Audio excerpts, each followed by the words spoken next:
Everyone, welcome back to the Samajik Guru channel. आज हम करने जा रहे हैं क्लास 9th के एनएएस का प्रैक्टिस पेपर।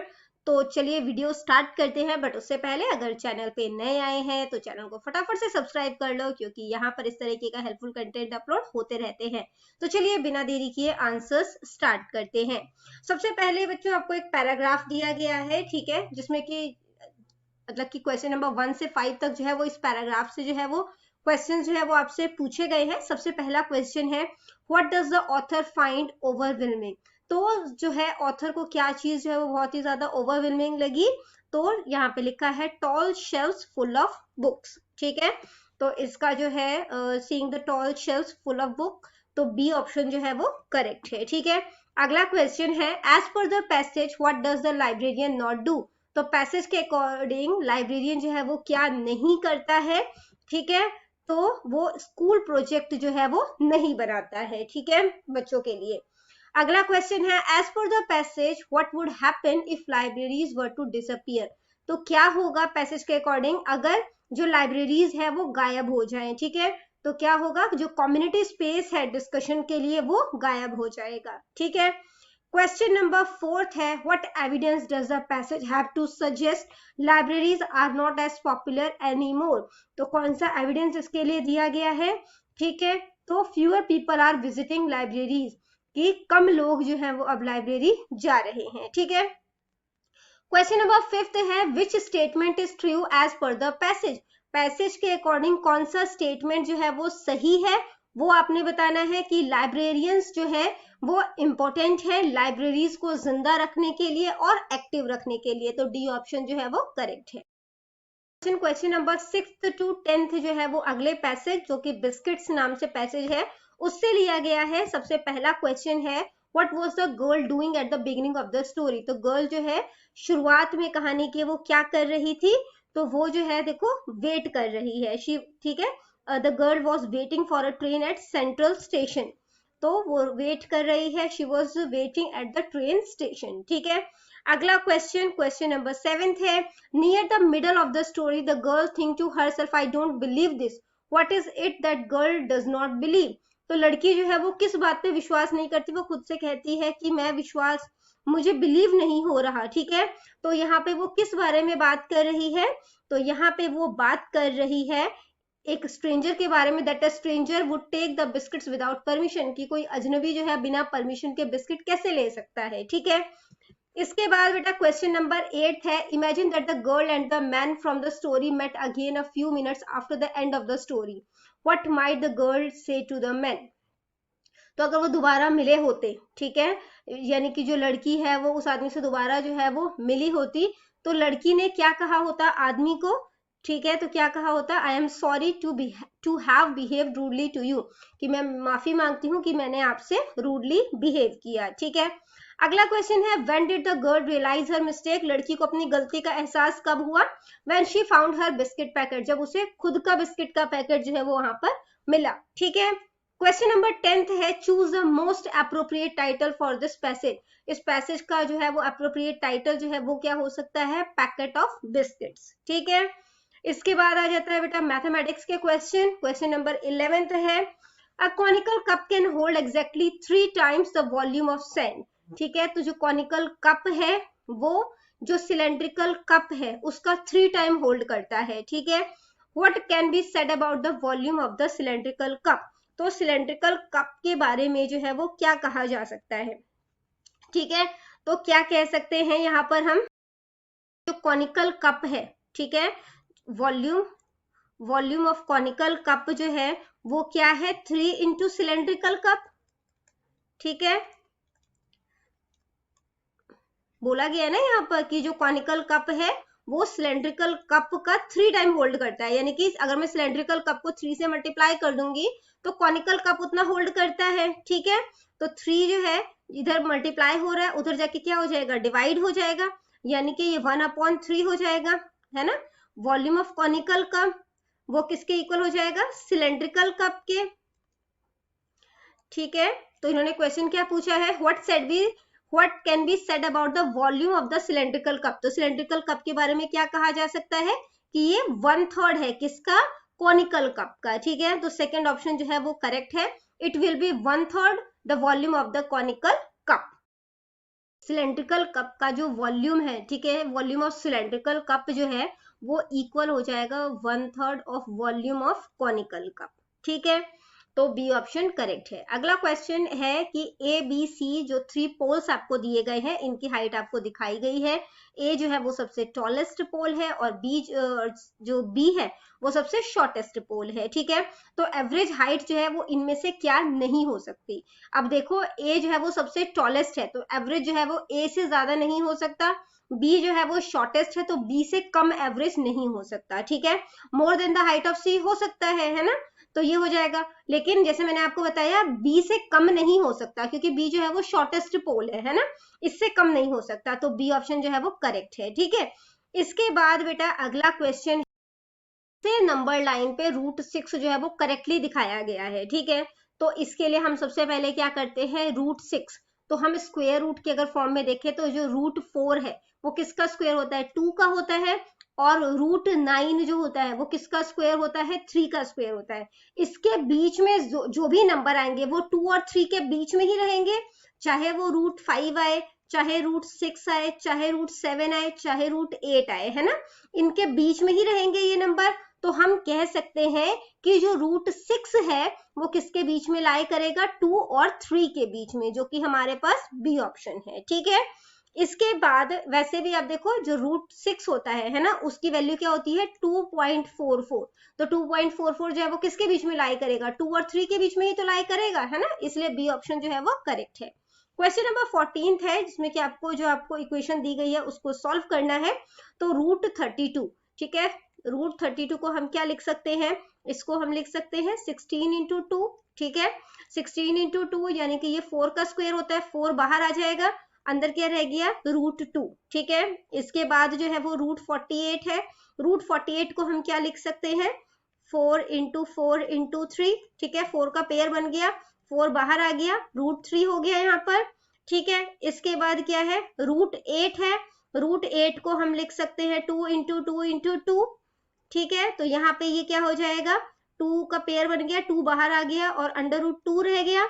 इसके बाद जो है √12 है, √12 को हम लिख सकते हैं 2 × 2 × 3, ठीक है, 2 का पेयर बन जाएगा तो 2 बाहर आ जाएगा, अंडर रूट क्या रह गया 3।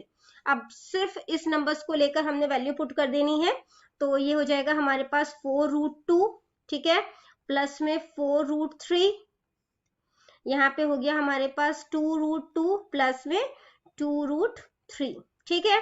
इसके बाद यहाँ पे 4 जो है वो कॉमन निकल जाएगा, 4 कॉमन निकल गया, यहाँ पे क्या बच गया √2 प्लस में √3, यहाँ पे 2 कॉमन निकल जाएगा, अंदर क्या बच गया √2 प्लस में √3, ये कैंसिल हो जाएगा, 2 2 जा 4 हो जाता है, तो आंसर क्या आ गया हमारे पास 2, जो कि हमारे पास डी ऑप्शन है, ठीक है।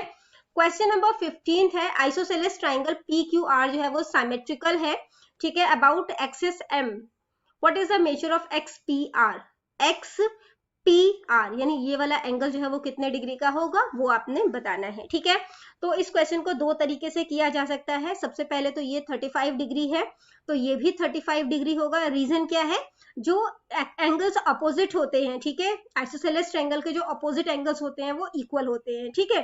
तो अगर ये 35 का है तो ये भी 35 का हो जाएगा, 35 कितना हो जाएगा 70, ठीक है 70, और ये एंगल P हम कंप्लीट ले रहे हैं। एंगल P, एक ट्रायंगल का सम कितना होता है 180 डिग्री, इसको एंगल P रहने देते हैं, 180 प्लस हो रहा है 70, उधर जाके क्या हो जाएगा माइनस, तो ये 110 आ गया। अब जो MX है वो एंगल P को मतलब कि बाइसेक्ट कर रहा है इक्वल हाफ्स में, है ना, तो 110 को आप 2 से डिवाइड कर सकते हो, कितना आ जाएगा 55 डिग्री, यानी कि ये एंगल कितने डिग्री का हो गया 55 डिग्री का, ठीक है। इसके बाद अगर दूसरे तरीके से इसे हम करके देखें तो हम एक साइड जो है वो फाइंड आउट कर लेते हैं, ठीक है। ये तो आपको पता चल गया ये 35 डिग्री है तो ये कितने का हो जाएगा, ये भी 35 डिग्री का होगा। अगेन रीजन क्या है, आइसोसेलेस ट्रायंगल के जो एंगल्स होते हैं अपोजिट एंगल्स होते हैं वो इक्वल होते हैं, ठीक है। अब ये कितने डिग्री का होता है 90 डिग्री का, ठीक है। तो यहाँ पे हमारे पास हो गया 35 डिग्री, दूसरा है 90 डिग्री, इसके बाद हम एंगल XPR ले लेते हैं, ठीक है। एक ट्रायंगल का सम कितना होता है 180 डिग्री, हम इस ट्रायंगल को ले रहे हैं सिर्फ, ठीक है, तो 90 प्लस 35 करोगे कितना हो जाएगा, 5 प्लस 0 5 हो जाएगा, 9 10 11 12 125 हो गया। प्लस में XPR इज इक्वल टू 180, ठीक है, XPR को यहीं पर रहने देते हैं 180, 125 उधर जाके माइनस हो जाएगा, ठीक है। 10 में से 5 माइनस करोगे 5 हो जाएगा। इसके बाद ये 17 है, 17 में से 12 माइनस करोगे तो कितना हो जाएगा 5, ठीक है। तो 55 डिग्री आ गया। किसी भी मेथड से आप कर सकते हो, ठीक है। अगला क्वेश्चन देखते हैं, क्वेश्चन नंबर 16 है। एक राइट सर्कुलर कोन है जिसका बेस जो है, ठीक है, जो बेस का रेडियस है वो कितना है 10 सेंटीमीटर है, and has a volume of, और उसका वॉल्यूम जो है वो कितना है 100 पाई सेंटीमीटर क्यूब है। तो इसकी वर्टिकल हाइट जो है कोन की हमें फाइंड आउट करनी है। तो इसके लिए सबसे पहले हम वॉल्यूम ऑफ कोन जो है वो ले लेते हैं, ठीक है। वॉल्यूम ऑफ कोन जो है वो कितना होता है 1/3 पाई r स्क्वायर h, ठीक है। अब वॉल्यूम ऑफ कोन जो है वो हमें कितना दिया गया है 100 पाई, 100 पाई इज इक्वल टू 1/3 पाई, और r जो है वो हमें रेडियस कितना दिया है 10, 10 का स्क्वायर हो गया मल्टीप्लाई h, ठीक है। पाई से पाई कैंसिल हो जाएगा, यहाँ पे हमारे पास 100 है, 10 का स्क्वायर कितना हो जाता है 100, 103h हो जाएगा यहाँ पे, है ना। 10 का स्क्वायर जो है वो 100 हो जाएगा, 100 को h से मल्टीप्लाई किया 100h, और 3 1 जा 3। इसके बाद बेटा क्रॉस मल्टीप्लाई कर दो, तो ये क्या हो जाएगा 300 इज इक्वल टू 100h, ठीक है। h को यहीं पे छोड़ दो, ये 300 है, 100 मल्टीप्लाई हो रहा है, उधर जाके डिवाइड हो जाएगा, कैंसिल हो जाएगा। तो h हमारा कितना आ गया 3 सेंटीमीटर जो है वो इसका आंसर हो जाएगा, ठीक है। क्वेश्चन नंबर 17 देखते हैं, जो कि है the sides of a triangle are. तो ट्राइंगल के जो साइड्स है वो हमें दी गए हैं 3 सेंटीमीटर, 7 सेंटीमीटर एंड 8 सेंटीमीटर। तो हमें शॉर्टेस्ट ऑल्टीट्यूड जो है वो पता करना है इसका, ठीक है। तो इसके लिए हम सबसे पहले एक बार स्क्रीन जो है वो क्लियर कर लेते हैं। देखो बच्चे, इसमें हमने जो है वो क्या करना है, सबसे पहले इसका एरिया जो है वो फाइंड आउट कर लेते हैं, ठीक है। एरिया फाइंड आउट करने के लिए सेमी पेरीमीटर फाइंड आउट करेंगे। तो S जो है वो क्या होता है A, ये हमारे पास A है, ये B है, ये C है, इन तीनों का सम तो कितना हो जाएगा 7 प्लस 8 कितना हो जाएगा 15, 15 प्लस 3 कितना हो जाएगा 18, ठीक है। 18 को 2 से डिवाइड किया क्या हो जाएगा 9, तो ये 9 आ गया। इसके बाद एरिया ऑफ ट्राइंगल कैसे फाइंड आउट करते हैं, तो S minus A, S minus B and S minus C, under root में है ये सारा, ठीक है। अब हमारे पास क्या है, ये हो जाएगा 9 माइनस A हमारे पास है 3, फिर 9 माइनस B है हमारे पास 7, और जो C है वो हमारे पास क्या है 8। माइनस कर देते हैं 9 माइनस 3 कितना हो जाएगा 6, ठीक है। फिर जो है वो 9 माइनस 7 जो है वो 2 हो जाएगा, 9 माइनस 8 1 हो जाएगा। देखते हैं कौन सा जो है इसका स्क्वायर जो है वो किसका स्क्वायर है। ये 9 को हम 3 इंटू 3 कर देते हैं, 6 को हम 3 इंटू 2 कर सकते हैं, ये 2 है, 1 जो है वो 1 इंटू 1 कर सकते हैं, है ना। तो बाहर क्या है, इसका पेयर बन गया, बाहर आ गया, इसका पेयर बन जाएगा, बाहर आ जाएगा, 1 का पेयर बन गया, या तो आप सीधा मल्टीप्लाई कर दो उसे, है ना, तो वैसे भी कर सकते हो। तो 3 1 जा 3, 3 2 जा 6 रूट 3 जो है वो इसका एरिया आ गया ट्राइंगल का, ठीक है। अब जैसे कि ये ट्राइंगल जो है वो है हमारे पास A, B और C, इसका एरिया जो है वो हमें पता चल गया 6 रूट 3 है, ठीक है। ये हमारे पास जो है वो मान के चलते हैं, ये हमारे पास 3 है, ठीक है। ये हमारे पास जो है वो 8 है, और ये जो है C साइड है ये 7 है, ठीक है। अब जो है देखो, एक ऑल्टीट्यूड जो है वो इसका ये बनेगा, दूसरा ये बनेगा, और तीसरा जो है वो ये बन जाएगा। ऑल्टीट्यूड है उसे मैं नाम दे रही हूँ H1, ठीक है। इसके बाद जो BE ऑल्टीट्यूड है उसे मैं नाम दे देती हूँ H2, और जो ये CF ऑल्टीट्यूड है इसको मैं नाम दे देती हूँ H3, ठीक है। इसके बाद जो है वो हम एरिया ऑफ अ ट्राइंगल लेते हैं। तो एरिया ऑफ अ ट्राइंगल जो है वो क्या होता है, वो होता है half into base into height, ठीक है। अब हम तीनों ही ऑल्टीट्यूड की हाइट पता करेंगे, और उसके बाद देखेंगे कि कौन सा जो है वो हाइट किसकी जो है वो छोटी है, ठीक है। तो सबसे पहले जो है हम AD यानी कि H1 को लेते हैं। एरिया ऑफ अ ट्राइंगल जो है हमने फाइंड आउट किया हुआ है, कितना है 6 रूट 3 है, ठीक है, 6 रूट 3 है। इसके बाद जो है यहाँ पे हाफ हो गया। अब अगर मैं AD जो ले रही हूँ, ठीक है, तो ये किसके ऊपर परपेंडिकुलर बन रहा है, BC पर, तो BC जो है वो हमने जो है वो यहाँ पे क्या किया, हम AD के अकॉर्डिंग देख रहे हैं, तो AD जो है किसके ऊपर परपेंडिकुलर बन रहा है, BC पर बन रहा है, तो जो बेस है वो हमारा क्या हो जाएगा, BC हो जाएगा, ठीक है। तो हम यहाँ पर जो है वो BC लिख देते हैं, और उसके बाद जो हाइट है हमारी, ठीक है, उसको हम जो है वो क्या लिख देते हैं, H1 लिख देते हैं, ठीक है। तो BC जो है वो कितना था, 3 है, ठीक है, तो उसको हम 3 से रिप्लेस कर देंगे, हाफ इंटू 3 इंटू H1, ठीक है। इसके बाद बेटा इसको मल्टीप्लाई कर दोगे तो ये क्या हो जाएगा, 3/2 H1 हो जाएगा। अब H1 के साथ 3/2 मल्टीप्लाई हो रहा है, दूसरी साइड जाकर जो है वो क्या हो जाएगा, डिवाइड हो जाएगा, है ना। या आप इसको रेसिप्रोकल कर दोगे और ये उल्टा हो जाएगा, यानी कि अभी 3/2 है तो वो 2/3 हो जाएगा, ठीक है, ये हो जाएगा H1 के इक्वल। अब इसकी कटिंग कर देते हैं, 3 2 6 हो जाएगा, ठीक है, इसके बाद 2 2 4, ये हो गया 4√3 जो कि हमारे H1 के इक्वल है, ठीक है। यहाँ पर इसकी वैल्यू लिख देती हूँ 4√3। इसके बाद अब दूसरे BE को फाइंड आउट करते हैं, तो वो कितना है, हाफ इंटू बेस जो है BE के लिए, देखो बेस क्या है, AC है, ठीक है। तो AC जो है वो हमारा कितना था, ये हमने 8 लिया था, तो ये 8 हो गया, और ये हो गया हमारे पास H2, ठीक है। इसके बाद यहाँ पे 6√3 आ जाएगा, क्योंकि एरिया इसका 6√3 है, ठीक है। इसको जो है वो 2 4 8 हो जाएगा, यानी कि हमारे पास अब ये क्या हो गया, 6√3 = 4, H2 हो गया, ठीक है। 4 मल्टीप्लाई हो रहा है, उधर जाके क्या हो जाएगा, डिवाइड हो जाएगा, तो ये H2 हो गया। अब देखो 2 2 4, 2 3 6 हो जाएगा, ठीक है। तो ये हमारे पास क्या बन गया, 3√3/2 = H2, ठीक है। तो 3√3/2 ये हो गया H2। इसके बाद जो है हम तीसरा ऑल्टीट्यूड जो है वो फाइंड आउट कर लेते हैं अगेन। तो यहाँ पे सबसे पहले एरिया जो है वो कितना है, 6√3 है, हाफ बेस जो है वो हमारे पास इस बार हम AB लेंगे जो कि 7 है, ठीक है। और जो हमारे पास ऑल्टीट्यूड है वो क्या है, CF है, जो कि हमने H3 लिया है, ठीक है।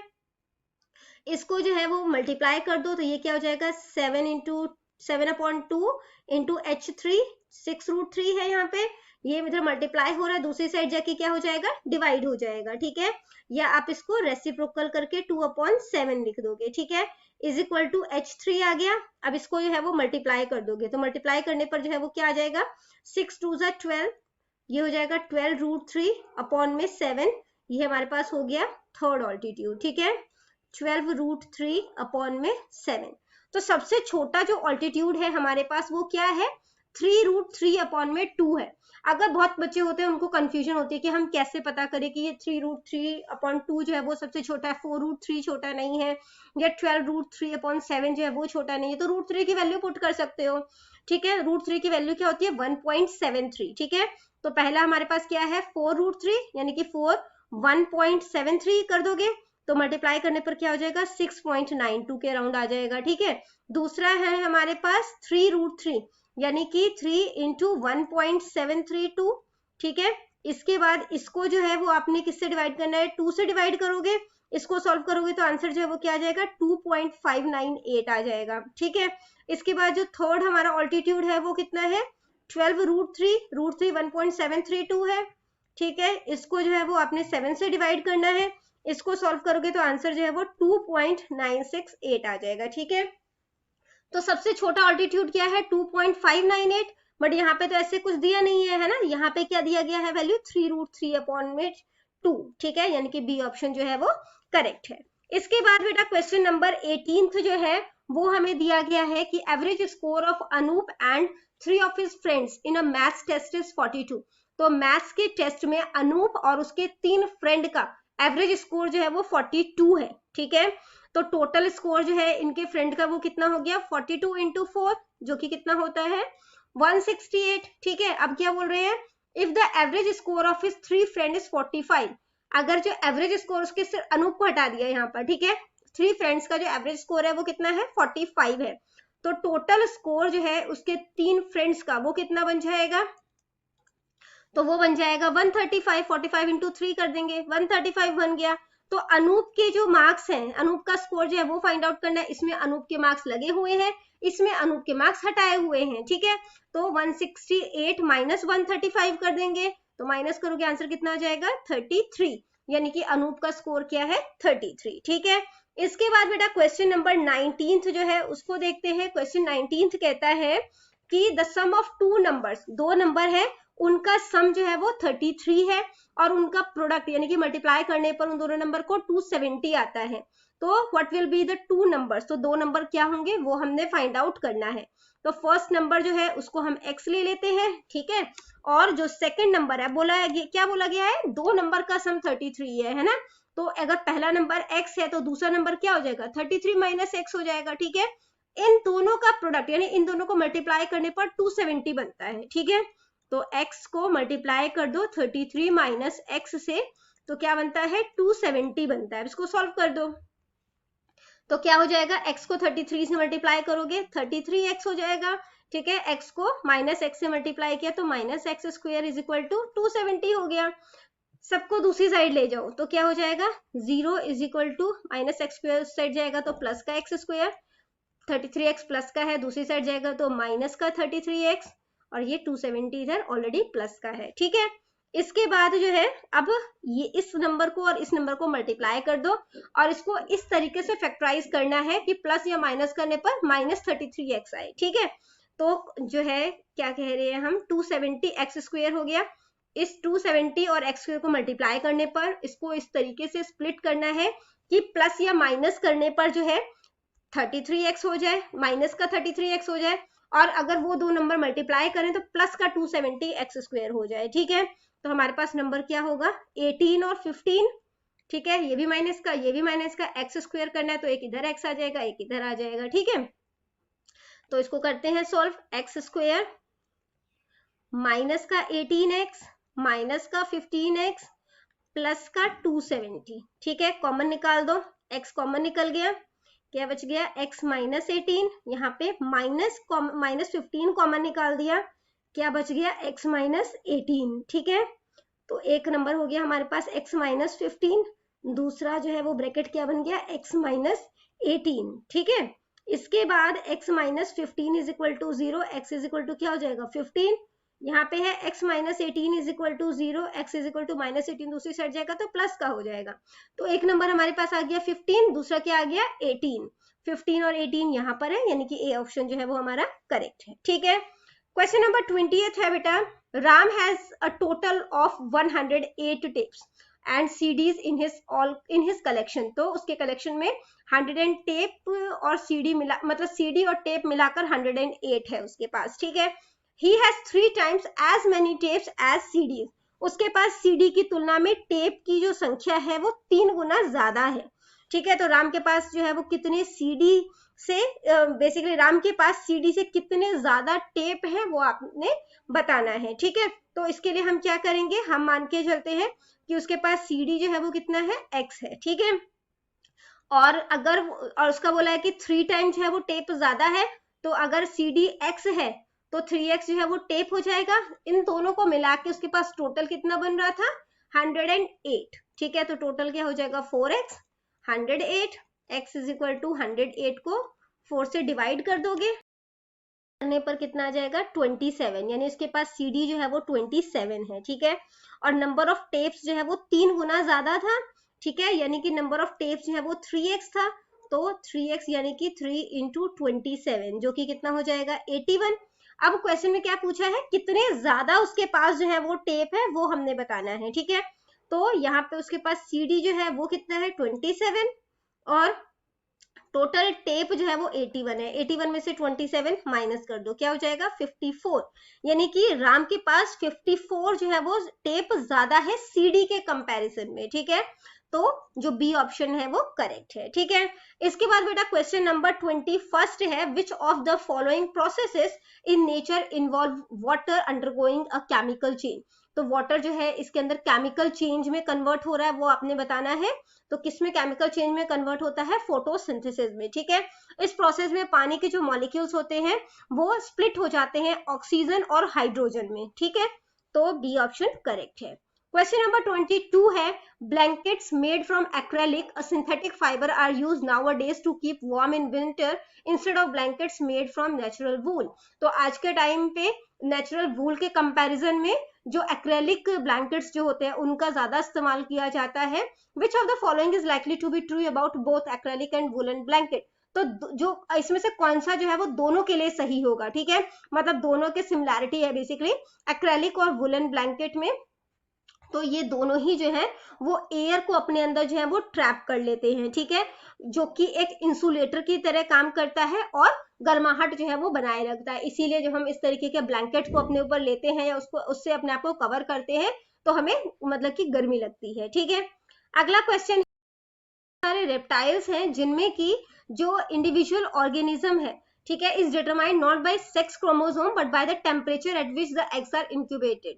तो इसमें जो है वो टेम्परेचर जिसमें एग्स जो है वो इंक्यूबेट हो रहा है उसके अकॉर्डिंग जो है वो मतलब कि उनका जो सेक्स है वो डिटरमाइन होता है. जैसे कि कुछ टर्टल की जो है वो स्पीशीज है, प्रजातियां है, तो वो अगर इंक्यूबेट होता है 31 डिग्री सेल्सियस पे, ठीक है, तो फीमेल जो है वो बर्थ होगी.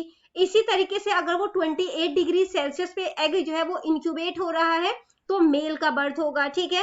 And those incubated eight intermediate temperature, और जो मतलब कि इन दोनों के बीच के टेम्परेचर में होगा, ठीक है, give rise to varying proportion of males and females. अब वो 28 डिग्री के ज्यादा पास है कि 31 डिग्री के पास है ना, उस अकॉर्डिंग उसमें मेल और फीमेल जो है वो डिफरेंशिएट होगा, ठीक है. तो based on the given information which of the following is most likely to be true about this species of turtle. तो इसमें से कौन सा जो है टर्टल के लिए जो है वो सही होगा. Its population can be affected by global warming. तो ग्लोबल वार्मिंग की वजह से इनकी पॉपुलेशन जो है वो अफेक्ट होगी, है ना. इन्वायरमेंट गर्म हो जाएगा, तो इन्वायरमेंट गर्म हो जाएगा तो क्या होगा, ज्यादा फीमेल जो है वो बर्थ होगा, है ना, क्योंकि इन्वायरमेंट ही गर्म हो गया. अब इंक्यूबेट जो है वो ज्यादा टेम्परेचर पे हो रहा है, ठीक है, तो ए ऑप्शन जो है वो करेक्ट है. अगला क्वेश्चन है, it is believe that one of the effect of global warming will be melting of the polar ice cap. ऐसा माना जाता है, ऐसा विश्वास किया जाता है कि ग्लोबल वार्मिंग से जो पोलर आइस कैप है वो मेल्ट हो जाएंगे, जिसकी वजह से क्या होगा, ओशन जो है वो मतलब कि कम नमकीन हो जाएंगे. ऑब्वियसली एक ग्लास पानी में आप जो है उसमें आपने नमक, 1 चम्मच नमक डिसॉल्व किया है, ठीक है, उसके अंदर आप सादा या जो नॉर्मल पीने वाला पानी होता है वो मिक्स करो, ठीक है, तो क्या होगा, पानी जो सॉल्टनेस है उसकी वो कम होती चली जाएगी, है ना. तो ओशन जो है वो यहाँ पे क्या होगा, कम सॉल्टी हो जाएंगे, ठीक है. क्वेश्चन है, ऑक्सीजन और हाइड्रोजन को कंबाइन करके जो है वो वाटर जो है वो बनता है, ठीक है.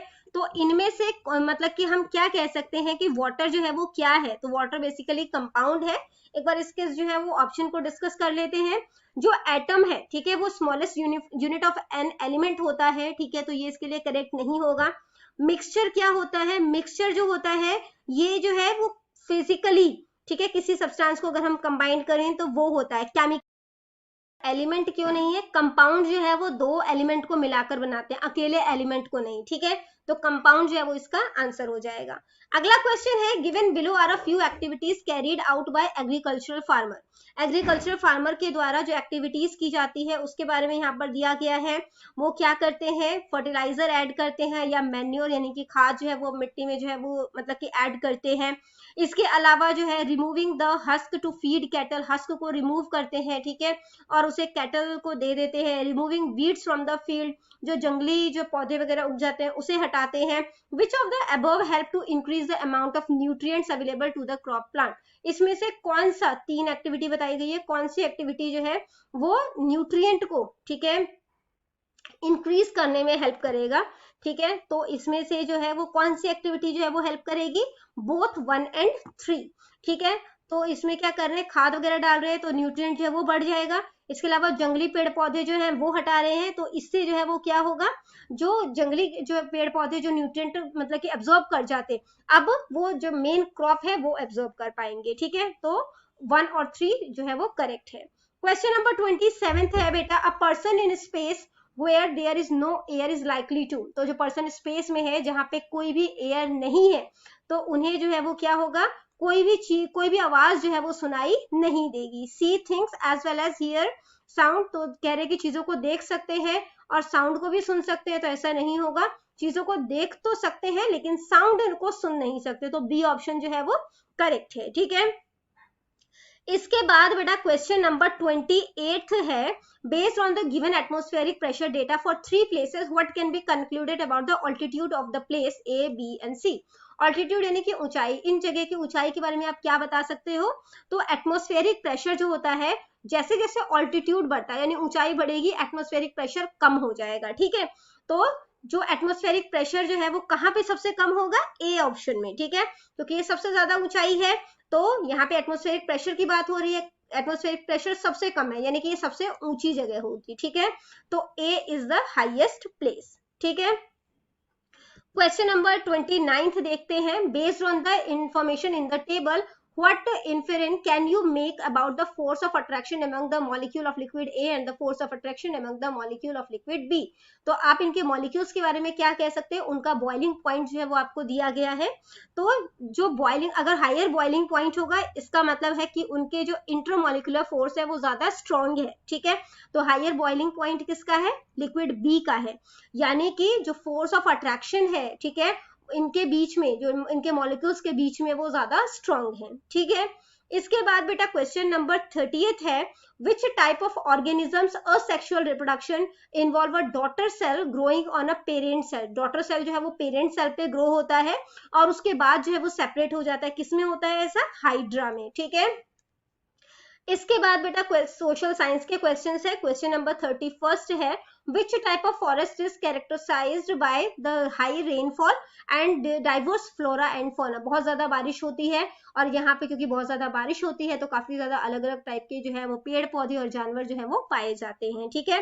तो ये किस तरीके का फॉरेस्ट है? तो ये है tropical rain forest.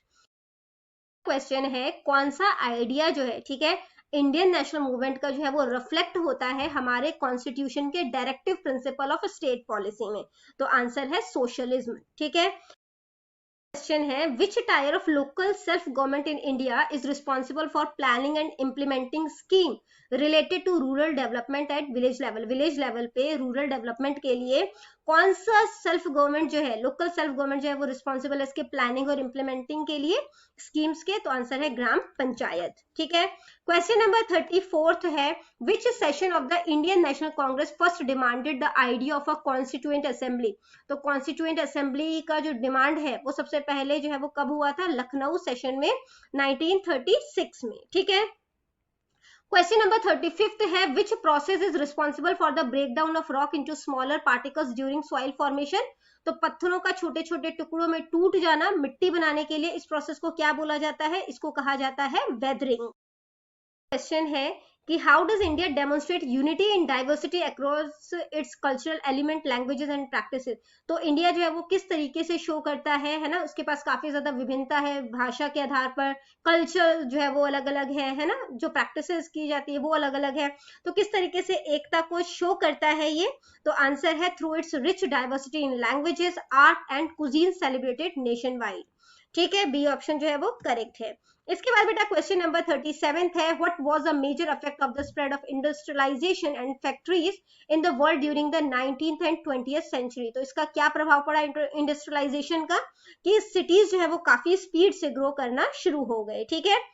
Question number 38 है, slash and burn agriculture is a widely used method of shifting cultivation in which wild land is cleared and any remaining vegetation burned। तो इसमें जो है वो शिफ्टिंग कल्टीवेशन में क्या होता है, एक लैंड जो है फॉरेस्ट का क्लियर किया जाता है, ठीक है, बाकी जो मतलब वनस्पति उसमें एक्स्ट्रा होती है उसको जला दिया जाता है, फिर वहां पर कुछ टाइम जो है वो खेती की जाती है, ठीक है।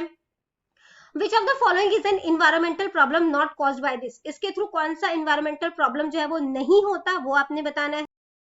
करेक्ट है, पेस्टिसाइड्स रेजिड्यू इन फूड, ठीक है, कि फूड के अंदर पेस्टिसाइड्स के जो कण है वो नहीं मिलेंगे।